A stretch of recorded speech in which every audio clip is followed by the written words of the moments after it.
How are you? Good. Happy Sunday. Thank you so much. Let me move But I'm my going to go ahead. We're going to wait for some more people to come in. Hello, guys. Hi. How are you? Happy Mother's Day to the ones who are joining us. Hello. Hello, hello. So, Jennifer, how's everything going? How have you been holding up during this quarantine? I mean, honestly, it's been a little crazy because, I do social media and stuff like that, but Right. therapy just isn't the same. I have to Yeah. go from being in the office sessions and, also leading groups and that kind of thing to go to Yeah. complete the phone has been, in the beginning I was like, okay, well, Yeah. this sucks. Um, Right. Right. all right, what can you do? They told us to Right. go home if we had capabilities. So I have a phone and Right. a Right. laptop, so they told us to go home, which I Right. understand. Could have gone into the office, but they were like, nope, if you have capabilities, go home. So Right. Right.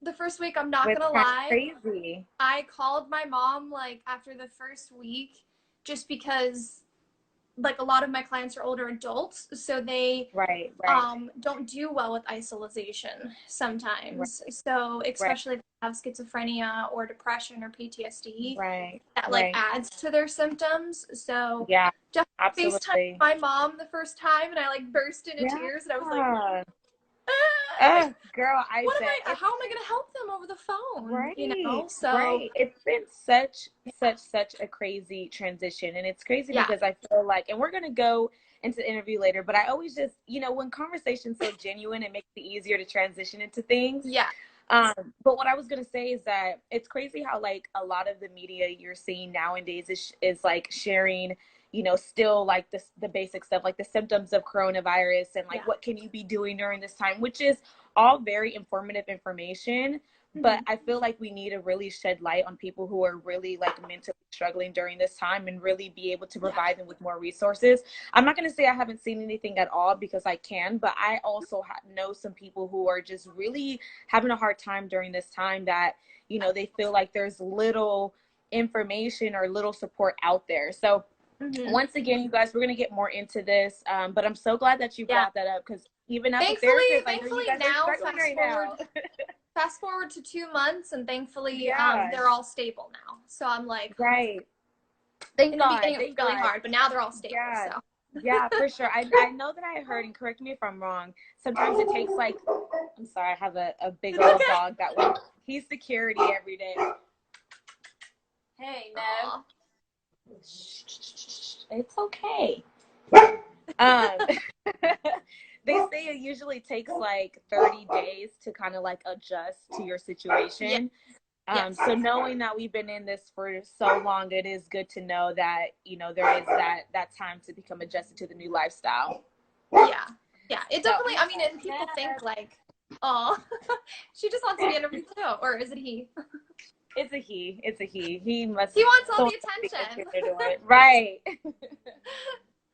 Oh, um. he probably Yes. hears my voice and is like, where is this person? Right. Right. Right.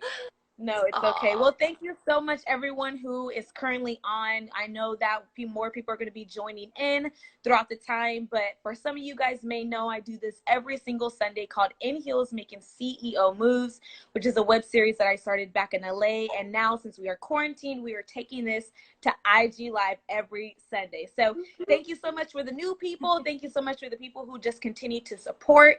We on this show just interview amazingly talented boss women who are just continuing to provide you guys with so much resource, so much insight on their fields, careers, and just really how we can like take our brands and businesses to the next level. So without further ado, I want to go ahead and get started and introduce our guest, Jennifer Adams. Thank you so much again for coming on the show. A little bit thank about who she is, a little bit about her background.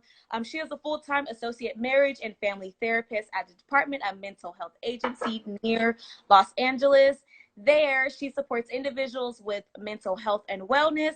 But when she is not doing this, she creates content for her own brand, Runway Red LA, and is a marketing agency director, helping her clients strengthen their social media game one day at a time. I love it. I love it. You, girl, have such a unique platform, and I'm really excited to be chatting with you today on how you really just wanted to merge the two together because you felt that there was a slot on social media that needed mental health to be spoken about, right?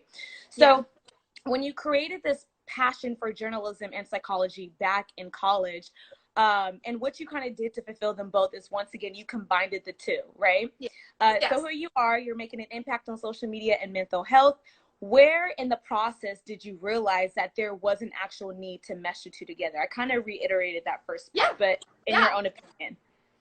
So for me, like, I just always grew up being like a book nerd and really loving to like read and write. That was my escape. I have eczema, which is a skin condition, so I was always like bullied and teased and made fun of. And kids are jerks, you know, when they don't know something. No, they most definitely are. Yeah, for sure. Yeah. And so I just always loved that. And then when I hit my college years of just going into journalism, I started realizing that my high school teacher basically taught me everything I needed to know. So then when I hit the college, the teachers would be like, you might want to start bringing a book because you're a really talented writer and you have a beautiful way of doing narrative, but you might get bored in class. And I remember thinking, well, why am I going to pay all this money for an education if I'm not going to be challenged? So I took like an intro to psychology class, basically fell in love, and I was like, this is why people do what they do. And then, you know, basically got more interested in that, especially when it came to like anxiety, depression, and trauma. And then when I hit grad school, that's when I kind of started realizing, oh, you know, I can definitely treat people with different diagnoses, but I really want to specialize in trauma and how it manifests in the body. And so I took that to social media because I was on social media for journalism stuff. I was on there. I used to do like a bunch of modeling. So I would put stuff up for family and friends and stuff before Instagram was all big and all these different platforms. And then when I got more and more into the mental health aspect, I said, well, wait a minute. You know, I'm a female that I like makeup, I like clothes, all that kind of stuff, but why can't I bring mental health into the fashion and beauty realm? If we put on a lipstick or a banging top or an awesome dress, guys too, when they dress up and they dress in their suits and they look and suave, you know that it helps your confidence and everything like that. Absolutely. So I just wanted to combine the two because I was like, you know what? Why do I have to just be a therapist? Why can't I do other things as well? And I would encourage my clients if they were talented in more than one thing. But hi, girl. Hey, Ashley, I really do love it because, once again, it's such a unique brand. Like, the fact that you were able to say, you know, I'm very passionate about this, and then I'm very passionate about that, and you know, and a lot of this relates to who I am as a person. Let me go ahead and create my own lane. And I think that that's one thing that a lot of entrepreneurs and creatives have some fear about, is starting something new, starting something unique, starting something different, and making it their own just because it's not the norm. Right. And just because they feel like, well, what if people aren't going to like it, or what if people can't relate? But the fact that you took something that was so valuable, yet alone that can be very controversial, you know, bringing that to the surface, I thought was really, really interesting. Right. Because a lot of people don't talk about it. You guys that are watching, you see that, you know, on social media, you're seeing a lot of stuff just about beauty, just about fashion. But, you know, I feel like the more people we have like their own separate thing for, like, I know therapists have their own, you know, separate therapy account. And if once I have my own private practice, I get it, I'll make my own therapy practice, you know, Instagram and website and all that kind of stuff. But I just felt like, you know, I definitely was a little bit nervous at first because I don't see any other therapists doing that. Like, that's an actual therapist. I see people that are life coaches. I see people that are like bloggers and influencers that are advocates for mental health. But I just didn't see someone that's an actual therapist doing it. At first, I went back and forth because I was like, oh, let me make sure I'm not going to get in trouble by the BBS. And like, let me make sure if I'm talking about mental health, I'm making sure clients are like, this does not take the place of therapy. I am not your therapist. Definitely. So, So with that, like, what were some of the struggles you experienced with creating this brand? Oh, man. Well, first of all, just the fear. Like, the fear was the first part because, you know, sometimes as a therapist, you have to be very careful with your boundaries. You have to Right. make sure, okay, if you have a platform, you need to realize your clients could find it at any time. Right. So, Right. you know, Absolutely. I'm very careful about what I post. I'm very careful that I don't put my last name in the bio. I put it in like Right. captions. That's fine. Right. Or But like your again, I'm very credits and things like that. yeah. So like fear of that was kind of like okay, but then I started seeing other therapists have a platform for therapy, and mine was just Right. different because I added fashion and Right. beauty. So Right. fear was the Right. first part, just legally not wanting to get in trouble. Um, Right. Right. the other part was a lot of the I know we're going to talk about this, but just Yeah. the Yeah. comparison trap of like, oh well, there's so many pretty faces on there, and I'm not trying to be like another pretty face. I'm trying to Right. Right. raise Right. awareness for mental health. I just look Right. cute for me. Right. um but when it comes to that, you know, I was just fearful, and then the comparison, and then just for a while a lot of it was trying to figure out what I wanted my brand to be about. So that took the Right. longest time, like coming up with the screen name and that kind of thing, because I wanted something catchy but I didn't want to use my name. So I Right. did runway. Right. People say that I'm like, you know, tall, so they know me Right. for like, Right. do runway walk or basketball. Right. And then red Right. because people remember the red hair. Your red And then hair, which LA, I do I wanted to too. put the little, yeah. Yes, definitely. So So that's how I came up with it. So yeah. yeah, I wanted to talk a little bit more about the whole comparison thing because that's something that is super common on social media, whether you have a Yeah. unique brand or whether you're just a person who's just living life on social media wanting to take selfies all day. It's just always that sense of like, someone is doing it better than me or this person looks Yeah. better than me. So something that you said that I saw just doing some research on you, Yeah. it said that you fell into the trap that social media plays of comparison to other people's successes happening around you. So what are some of those things that you did to help you move past that feeling, and what did you do to hold yourself accountable to not falling back into that mindset? Yeah, that's such a good question. And I know I'm not the only one that falls into this. I don't Yeah, care how many years of therapy and how strong of confidence you are, social media can just kill it. I definitely. for me, yeah, right? I know for me personally, and especially as we get older too, we're like, I'm not these young little whippersnappers Yeah, that are like right. talk. Damn, yeah. Um, TikTok's hilarious to watch, but I have It like is. It is. and I just think with me, in the beginning, I was really like sensitive to that because I knew that I would just be kind of, you know, scared about that. I would sit there and look at these girls who have a huger following than me. I mean, at the time, Right. I was only having like less than Right. 10K. So this was at that time. And I had less than 10K. I saw girls that had 100K. They're having 1,000 likes per photo. They're getting all Right. these brand deals and stuff like that. And I was like, well, I don't want all the money in the world because I have a full time job. I want to Right. like promote brands that I like, or like clean makeup, or, you know, clothing companies that give back, you know, that kind of thing. But I was Right. like, oh, you know what? I'm not, number one, I'm too busy to have that kind of like that be my full time job. Right. And I was like, some of these girls were very, you know, very gorgeous. So Yeah. of course Right. I'd be like, I don't look like that. Like, Yes. oh, I don't got the Gucci belt and the freaking, Yes. you know, Prada Right. shoes, stuff like that. Not to knock anyone that's worked hard to get that, or Yeah. maybe been gifted that kind of stuff, but that's not what I have. I was raised on thrift stores. And so in the beginning, it was a lot of like insecurity, I'm not going to lie. Right. And what I ended up doing is I had to take a step back. I feel like with social media, you have to take a step back and be like, you know what? Why am I on social media? That was like the big question that I asked myself. Why am I on social media? You know, and what is my intention for the content that I'm going to produce, right? Right. And it's so So funny you said that, not to interrupt you, but Ashley said the intention of content is what makes you beautiful on social media, which is so I true. love you, girl. So true.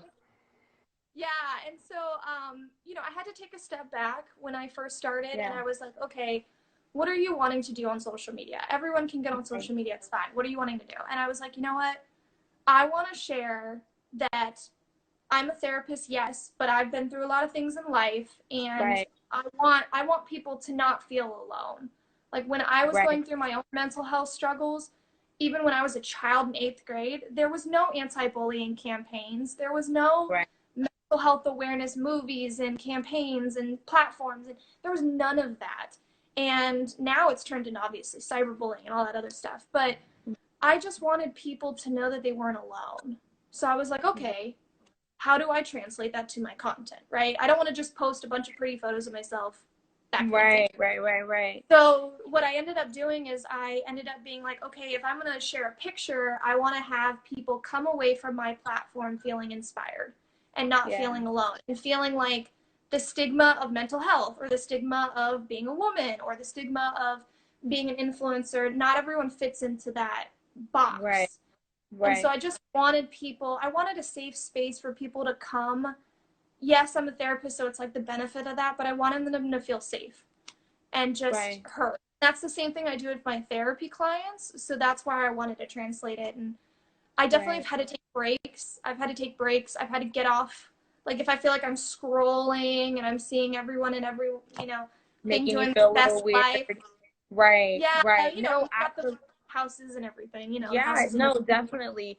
I mean, it's a crazy situation because, social media can be used for so many different reasons. And even like myself, I get on social media when I'm like having a really gloomy day and Yep. I'll just look and be like, why don't I have this? Why aren't I here? Yep. Why, aren't I moving like this? And sometimes you get so caught up in like those negative thoughts, you find yourself going through like a trap hole or bunny hole, whatever they call it. There's like a Yep. saying for that, like that. It's down the But rabbit hole, basically. the Yeah. rabbit hole, there you go. Yep. But it becomes really easy to fall within that trap, but Yes. just know that Super easy. when it comes down to social media, like, and you feeling the way that you do, it is completely normal. And it's crazy because the people who you would typically admire, the people who you feel that give you the most inspiration are the people who may be experiencing the same thing as you. Yeah. And that also is just a crazy thing to think about, that those type Yep. of mindsets are so common within everyone being on social media. Oh yeah, and But even it's more really so now with the pandemic. even more so now. Because Exactly. I'm someone who lives alone, but at the same time, it's Yeah. like then when I go on TikTok and I'm seeing all these couples dancing around, Right, or right, people right, with families, or people with like certain animals, I'm just like, right. I I don't wish. got no I dogs. know. But one thing, I always try to tell people, and like, I hate to like get super religious, and I'm not really going to, but one thing that I do tell myself is that like, you are not duplicated. You are the only one who can move the way that you can move. And you are the only one who can act the way that you're acting, and just certain your individuality is what makes you different. So Yeah. I always like to share that, but I don't want to get too caught up in that because we have a bunch of things to talk about that are so awesome. But one thing that I I will also share yes, what she's talking about, is that with the comparison trap and everything like that, yeah, it's so true because like there was one post that I didn't know would go viral. I just took like a risk, like social media, you have to take yeah, risks sometimes. And there was right, one that right, I had a friend take a photo of me holding up a sign saying, "But you're a right, therapist." And so I right, put it out and I took a picture, and then the caption was people sit there and say, "Oh, you shouldn't have anxiety or depression because you're a therapist." But you're a therapist. You have all the coping skills. But you're a right. therapist. You shouldn't be on social media, but you're a therapist. And it's And like it's like I'm human. and I wrote like a long message, and I was like, it doesn't mean I was a human before I was a therapist. Like Right, we all right, have gone through some kind of illness. So I wrote it out, and that stuff I tagged like a couple mental health companies like in the actual right, photo. right. It And went it went viral. I crazy. checked it the next day and it went viral. And I had, Wow, even thinking wow. about that post gets me emotional because I had Yeah, people in grad school wanting to become therapists that read my post and was right, like, they were wanting to give up because they're struggling with like anxiety and depression in college. And I was right, just like, right. oh my Oh, God, so that's the kind of it's impact like I want to have. Not like yeah, the pretty photo or absolutely. whatever. That's Absolutely. fun I and mean, stuff. just But like what was said here, like the yeah, content what she said, the intention of the content is what makes you beautiful on social media. And I think that's what a lot of people have to think about, you know, when they're posting on social media, is that what is the intention behind it? Does this content bring you happiness? Is this intention is to leave people inspired? And I feel like once you kind of get over that kind of thing of like what other people are thinking, and kind of know that like you're doing this for not only yourself, but for people who may be struggling through the same thing you're struggling with, then that's all you really need. I mean, like, even when you decided to create this platform, you decided to merge the two of mental health and social media and all the insecurities you were dealing with yourself and all the slack that you may have been dealing with other people. How, you know, I know that people were telling you to stay in your lane, you know, or you had oh other my gosh, I influencers. still get that to this day. Still get this. Which is crazy to me. And you have other people such as like bloggers and influencers may have saying the same thing, because you're trying to balance this whole social media personality, get alone being a family, you know, therapist, you know, full time. So how did you exactly deal with these situations where people are trying to tell you who to be and what you are and what you should do in life? I feel like even if you're not meshing the two, people's parents and loved ones and friends are like, this is what you need to be doing. It's like, no, that's not what I want to do though. So how did you handle that situation? Thankfully my family and friends were very supportive of it, so that was great. But I would actually get the most stay in your lane comments when I would go to PR events, actually, because you know, when you get invited to PR events, there's these girls that have 150K, 100K, 50K. You know, they're there to be, you know, representing the makeup company or representing the clothing company.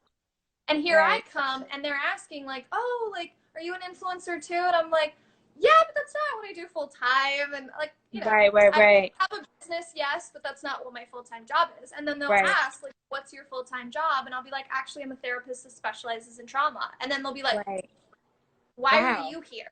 Why are you here? I'm just like, crazy. I'll get two reactions. I'll get the stay in your lane, why are you here?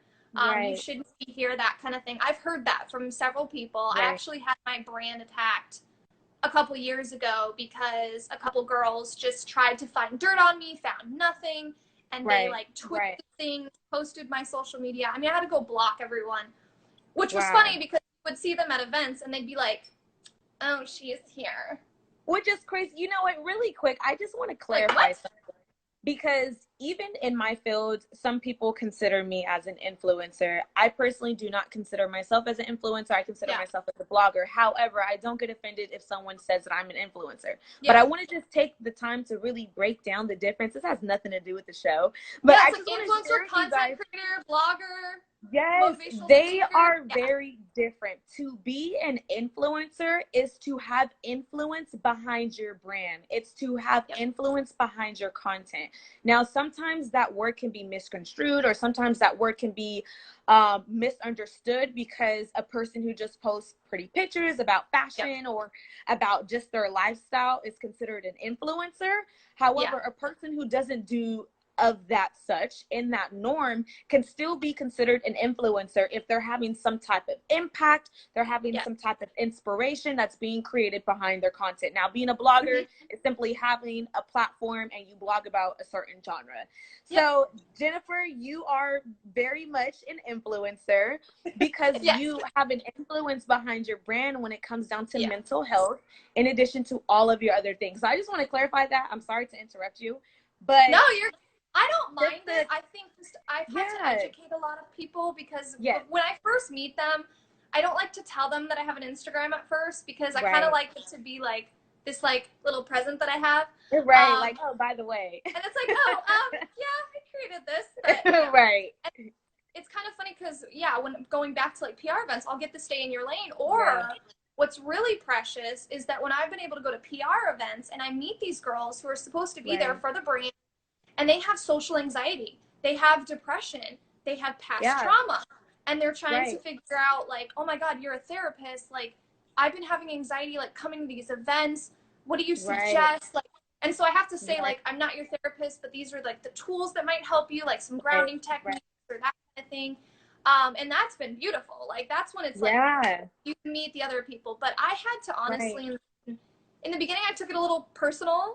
And then after I built my brand successfully, even if the people had something against me and they had issues against me, I never had issues with them. I'm Right. not a spiteful person. I'm not Yeah, someone that's gonna like hold absolutely. a grudge. So they For can hate sure. me all they want and they can say you don't deserve to be here at these PR events or whatever. But you know Yeah, yeah. what? I still treat them kind. I still treat them with Right. respect when I As see you them at a, should. For and sure. you can have multiple platforms, you know, and there's Right. nothing wrong with that. Like I'm not trying to come after your clientele. I'm not trying to come after your brand. No.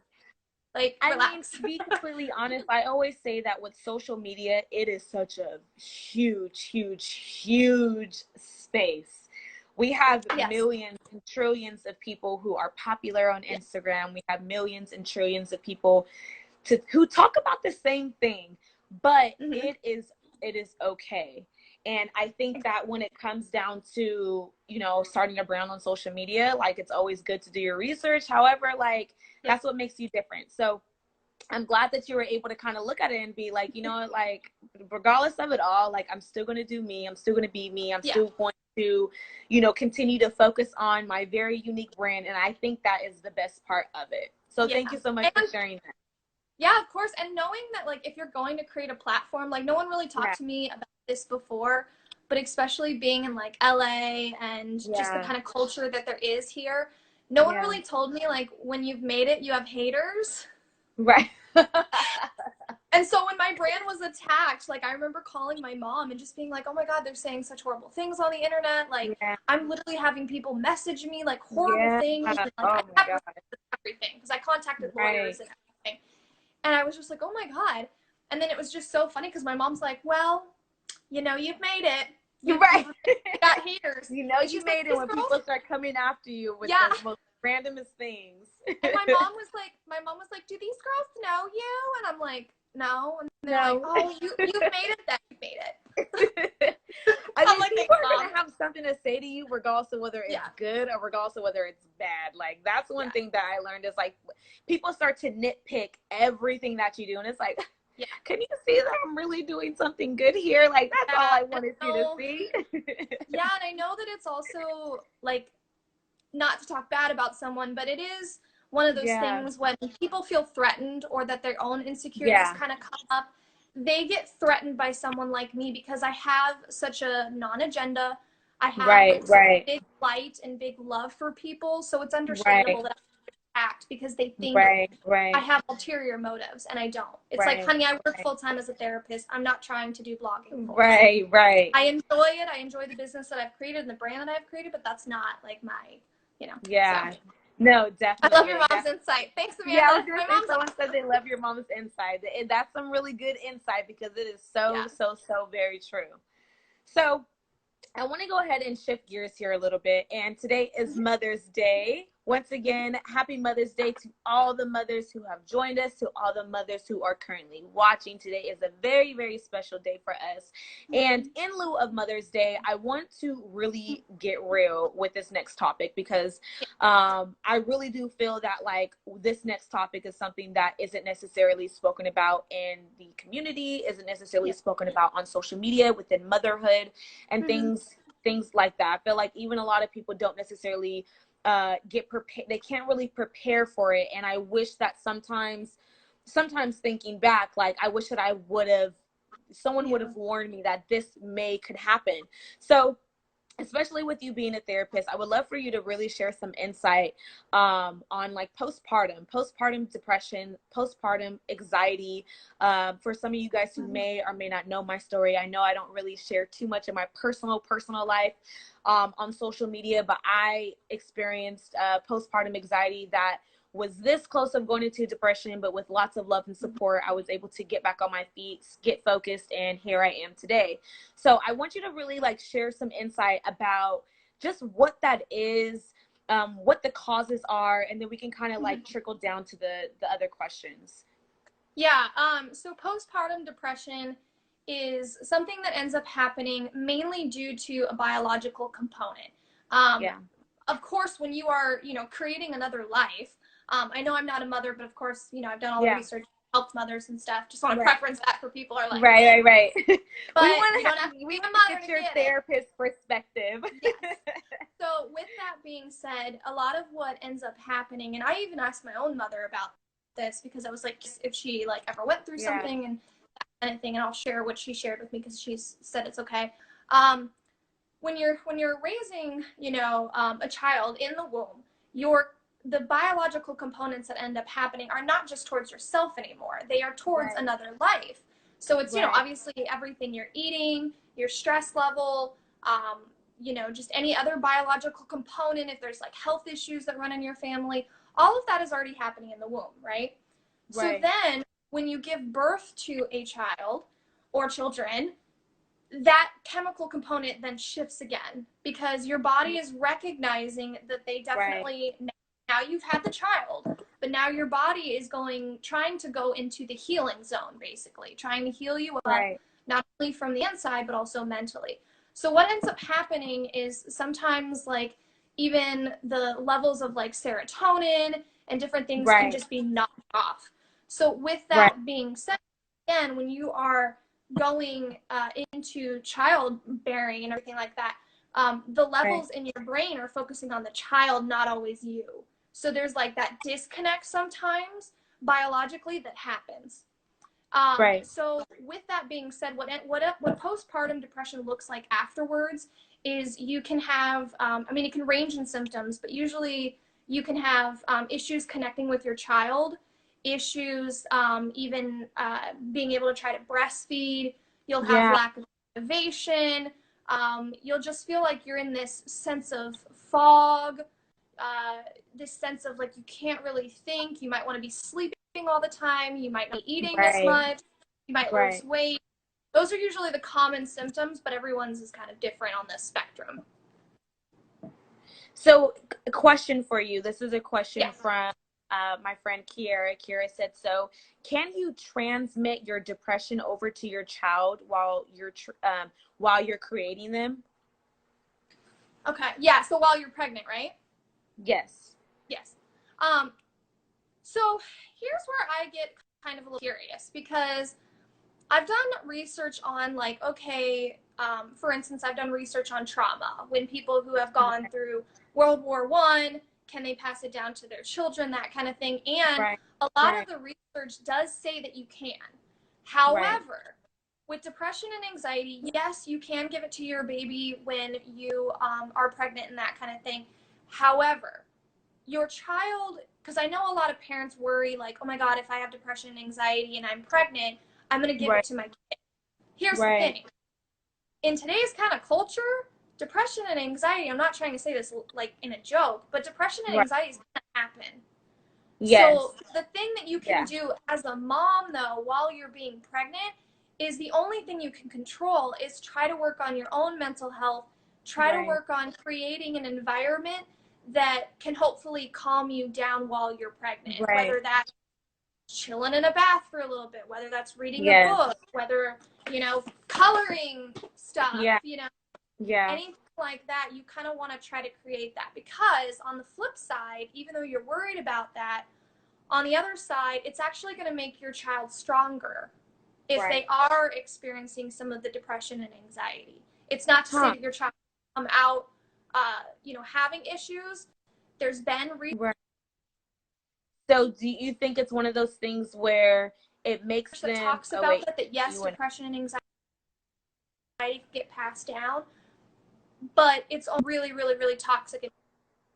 Oh wait, there it is. Hear me? So do you think that it makes the child stronger because they're experiencing all these different emotions in addition to the overcomings of it?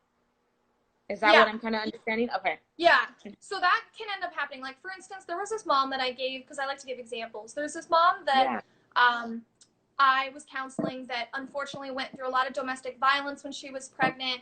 She went through a lot of depression. Can you hear me okay? Yeah. Okay. She went through a lot of depression and anxiety while she was pregnant. So fast forward to when she's seeing me, the child is born at this point. And she's like a little bit worried because she's starting to notice behavioral changes in the child. Right. And when I was asking what was happening while she was pregnant, what was that like? She was like, to be completely honest, I was in a domestic abuse Right. situation. So there was a lot of stress, a lot of chaos, a lot of yelling and fighting. So I know that my baby probably felt that. And I was like, yeah, they do. They do feel, what you're going through and that kind of thing. But then as a child, she did have to work on a couple behavioral things, but it wasn't that bad. It was Right. just more teaching the child, and honestly, this is all children, in my opinion, because I've worked Right. with special Right. needs, I've worked with kindergartners, I've worked with, K through 12, and a lot of Mhm. them just need to know how to express. So I wouldn't Right. worry so much about passing down anxiety and depression, because it's the same thing if we had any medical issues, right? If diabetes runs in our family, or migraines runs in our family, So or it's that like kind one of. of those things where it's like you want to teach them how, like, different ways on how to get through it instead of continuing to Yes. express the current situation. Yeah, it is similar Yeah. to all kids. It is. It's very similar to all It kids. is, Okay, I and like that. that's when they're born, and maybe you're noticing like some behavioral Right. stuff. Right. And you notice, like, hey, I was depression anxious when I was a child. Now, when you're pregnant, try to focus just on you and creating that like Right. environment. Know that you're gonna have the downs and low days, Right. but if you're Right. pregnant and you're experiencing really severe postpartum Right. depression, or even depression while you're pregnant, I would say it would be good to get help. If you don't feel Right. comfortable going to a therapist, because I know some people, like, it's hard to find a therapist, go to a support group. If you don't feel Mhm. comfortable with a support group, talk to another friend that possibly is pregnant or has a Right. child or something like that. Right. Definitely Right. reach out for help. Like, there's that Definitely. stigma. So I know that when it comes down to, say, a new mother and they are transitioning out of pregnancy now, Yes. they're doing this postpartum thing, and it's really really hard at this moment. Yeah. And maybe they're asking themselves, like, how did I get here? And I know that you said that with postpartum, it's a very biological thing that happens Yes. with you internally. You may not be able to you may not be able to avoid it. Excuse me, guys, sorry about Yeah. that. um Yes. so when it does come to things like that, how can you prevent it from happening if it is not a biological thing? Say, for instance, like, it didn't run in the family, or it's not something that you experienced when you had a very smooth pregnancy. Yes.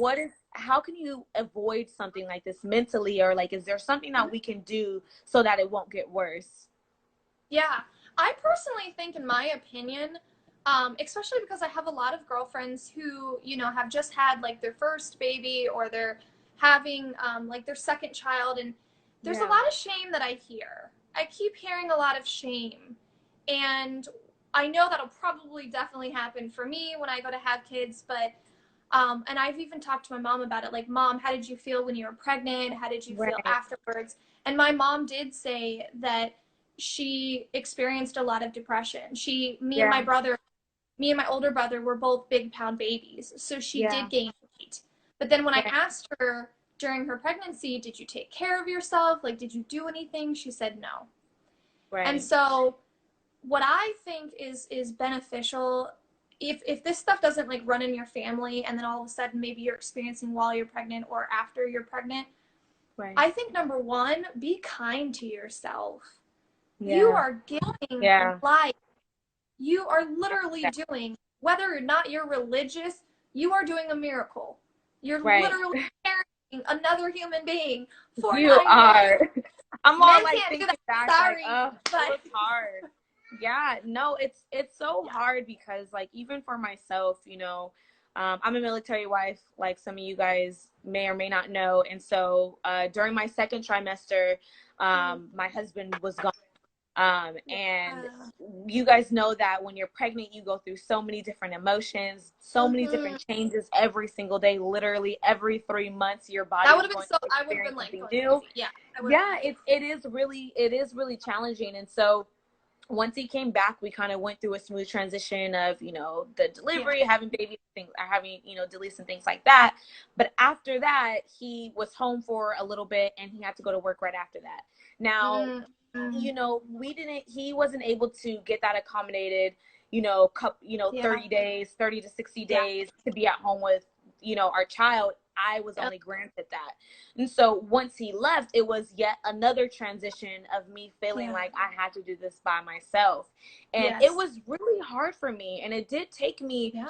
about a month to really get back on my feet. But I want to share the transition between like me feeling in that dark place and me crossing on the other side of relief and happiness. And it did. And I see here that my friend Jamaica, J May 619, she says, I definitely agree with going to support groups or just finding someone to talk to that can be totally honest with you. And I felt like it started with me being honest with myself. And that was me accepting that this is the new reality. I am a mom. You got to step it up. You now have a baby who is literally biologically Dependent on able you. to depend on you and feeling that energy that you exude. So I felt like it was a lot of like self-talk. Like, do you want to go through this forever? No, clearly, absolutely not. But then it was just like, okay, what are you going to do to get out of that? And so I did reach out to people. I put out like a post on social media. It was on my Facebook. I'm a little bit more personal on my Facebook if you guys follow me there. But I was being honest, I was being real, and I was asking for help. And I think that ego that we have sometimes, especially as women, yet alone when you become a mom, you'll know that, I mean, even as a woman, like we're just natural nurturers. Of course, we want to be super women. Right, exactly. We want to do things by ourselves. We want to do this, we want to do that. But, you know, we do have to put that back, and we do have to put that ego aside. And that's something that I had to do. And I had people reach out to me because I asked for help. Hey, are you doing okay? Do you need anything? And I start to realize the amount of support that I had this whole time. And I feel like once you were able to acknowledge that and be okay with people assisting you, then do that. And then if you feel like you don't have anyone to run to who maybe is already a mother or who is already, you know, has 10 kids and they've gone through it before, support groups, like you said, and just asking for help, or there's even online like if people don't want to, like, you know, go out of their home, you know, because obviously they're taking care of kids, there's even online platforms. I think a lot of like one of my clients currently, she's a mom, and it's, you know, her first kid, it's her first son, and there's a lot of like guilt and shame and that kind of thing. And I mean, I'm hearing that theme with everyone. All my girlfriends that have had kids. It is so true. And a lot of it comes from, what I'm seeing is a lot of it comes from the societal or the cultural standards. And a lot of people don't understand that it's like, yes, you have this internal dialogue, but you also have societal pressures. You also have cultural pressures. And if you're religious, you have religious pressures as well. So it's like understanding that it's going to feel like all of that is coming down on you. And being able to be kind to yourself, whether you're a mother or not, is just number one. You got to be kind to yourself, and you got to know that being a mother or a father is extremely hard. You know, that kid is super dependent on you. So of course it's going to be draining, and I mean, literally, no offense, but your life is kind of sucked away from you for quite some time before you can even get any me time. Yeah, absolutely. It's different. It's different. And it's so funny that you said that the common thing that was shared amongst you and your friends was the guilt. And, you know, sometimes I share like, oh my gosh, like mommy guilt is so real. And I even see myself like being a mom like 20, 30 years ago, still feeling like I could have done more for my children. And I feel like it even goes back to, because I know that there's some people on here who may not be moms, but it even goes, and even yourself, but it even goes back to just like being an entrepreneur, being an individual, being a creative, feeling like, like I could have done more, but you've done what you're supposed to do. Exactly. And that is what is most important. So I really do think that it really does start with yourself. Jamaica also added, she said, you don't start getting better until you admit it to yourself and those around you that it's actually happening and it's true. But I want to kind of reiterate, I know that at this point I may be seeming like I'm repeating myself, but it's true to be kind to yourself, like you said. You know, like you want to love yourself, you want to be kind, because one thing my husband always tells me is that, and his grandfather actually told him, that you can't give to anyone else if you can't give to yourself. You can't be a provider if you can't provide for yourself. And that includes right. That includes Exactly. self-love. That includes, I you tell know, my clients all the time, I'm like, I am not afraid to tell my clients that I still see a therapist. I've been seeing a therapist yeah, for the past several years. absolutely. And they're like, wait, what? And I'm like, why not? Yeah, How am I going to pour into you if I'm not taking care of right, myself first? Like, you know, right, I can't. And I also want to add to that is that if you feel like you're trying to reach out to someone, mother or not, if you're a mother or not, be careful who you reach right, out to, right. because I used to struggle a lot with like suicide attempts and cutting and like all that kind of stuff. Right. And Right. I would choose friends to reach out to in those dark moments. And Right. I've had some situations where I even had a friend at one point. She was my friend for like 5 or 7 years, knew me, Yeah. knew that I was a kind, sweet person. I called her up one time, suicidal, because everything in my life was going wrong. It wasn't like just, oh, something silly. It was like everything was going really bad. And Right. called her up and she goes, oh, you know what? You're like the most selfish person I know. And I'm like, And you found excuse me? yourself being vulnerable. Yeah. And Wow. what she said is she's like, oh, well, people have their arms missing. People have their legs missing. People like Oh don't have no. jobs. You're still having good health. And I'm like, oh my God, that's not why I called you. Like now I feel like shit because I Right. called you. Now And I, I feel even worse than what, before. And you know, honestly, she almost pushed me over the edge. And thankfully, I yeah. called a different friend. And Yeah. that friend was like, get over here. We're going to eat ice cream. We're going to Right. eat junk food. Cry it out. Let's Right. do it. That's what So I be was talking about. yeah, be careful if you're reaching out. Like, this is anyone with mental health. Be careful who Right. you're choosing as your therapist. If you do not feel like you're growing, get a different therapist. No offense. I would tell my clients the Yeah. same thing. No, seriously, it's And true. Yeah. it's the same thing, like, if you feel like you need to identify who you can reach out to. Because Right. if you don't reach out to the right people, it can send you over the edge. And Right. that's scary. And yeah. Right. Yet alone, and I agree with you wholeheartedly, but you also want to be cautious in just how you're speaking to people. You never know what someone's going through. You know, Yes. Jennifer, you called your friend on, you know, on some vulnerable stuff, and you're really just trying to open up to her and be like, look, Yep. I'm seeking help right now. You did your part. You know what I mean? You Yep. did what you felt was best, which was reach out to someone Oh, yeah. and get it out. But as the recipient, you know, you want to be sure that you listen. You want to be Yes. sure that you put yourself in someone else's shoes and put all of your, you know, your opinions that don't matter at the time. Those aren't necessary. And I think sometimes we find ourselves like in a position where we're just, you know, it's just girl chat on the phone and we're not watching what we say. So I think we also should just be aware that someone could be going through something and they're calling onto you for help, and you just want to know how to respond. So yeah, thank I you for definitely sharing ended up that. finding out later on. Like, I actually ended up blocking, and because she was like, well, I'm not going to be a friend Yeah, that's going to sugarcoat. And I said, you just said like the right, worst thing that you could say to somebody when you're vulnerable. I just can't. right, right, So it's funny because right, fast forward in the future, I found out she was actually jealous of me. right, And, you know, we met in person. She's like, oh my God. And like acted all fake. And I was like, right, oh, okay. right. I, Yeah, you're like, okay. I'm Like, okay. a little bit of karma was kind of cool. But I will also say that if you guys feel like you're trying to help somebody with any kind of mental health issue, I know for myself and as well as like my clients, even if you don't know anything to say, you don't know any words to say, you don't know how to be uplifting, you don't know how to be encouraging, honestly, the most powerful thing anyone's ever done with me, I had a roommate one time after a bad breakup. I was having a full-blown panic attack in the restroom, and I texted her, can you please come to the restroom? I can't breathe. My roommate didn't know what to do. She didn't know anything about mental health, nothing. What she said in that moment, though, is, what do you need? And I literally said, can you sit here in the silence? Like, don't even say anything to me, just sit here, because I can't, you know, like, I can't breathe. And her just sitting there and being present was what was beautiful. And so even if you don't have anything to say, guys, just sit down next to someone. You don't have to say anything.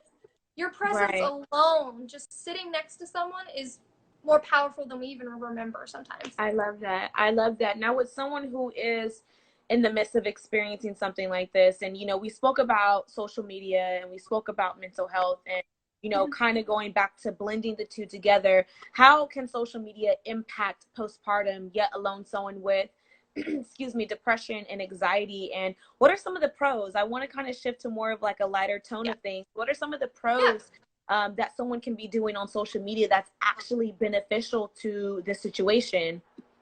Yeah, I mean, I love personally accounts that are not like mine, but are real like mine. And so Yeah, I love following other bloggers or yeah, things that they talk about their mental health struggles. They talk about their I love the accounts that show mom life real as it is, and they like hold up yes. these little signs, and their kids are in the photo, and their hair's like all jacked All up, and messed like up, yes. I I follow love some that accounts because I like was like, that, that is and they're amazing. yeah, and so I love following real accounts. Like social media for Yeah, me, they always say be careful who you follow. So I yeah, only follow like to help my own mental health and especially if I'm going through any depression or anxiety at the time, follow yeah, accounts that are like uplifting. Like there's a yeah, lot of accounts out there. Like I think Good News Network or something like that posts like right, these silly videos of like puppies and like people social distancing but yeah, singing to a grandma on a balcony, and I'm like, oh, that's so right, cute. right. So It's like so follow cute. accounts that like inspire you. And a good Yeah, trick to that is if you're looking for accounts to inspire you, use like on your phone, use the little hashtag box, because if you type in inspirational or you type in funny animal videos, you can find right. all of those and Everything then is, follow those yeah, hashtags. So that yeah. can start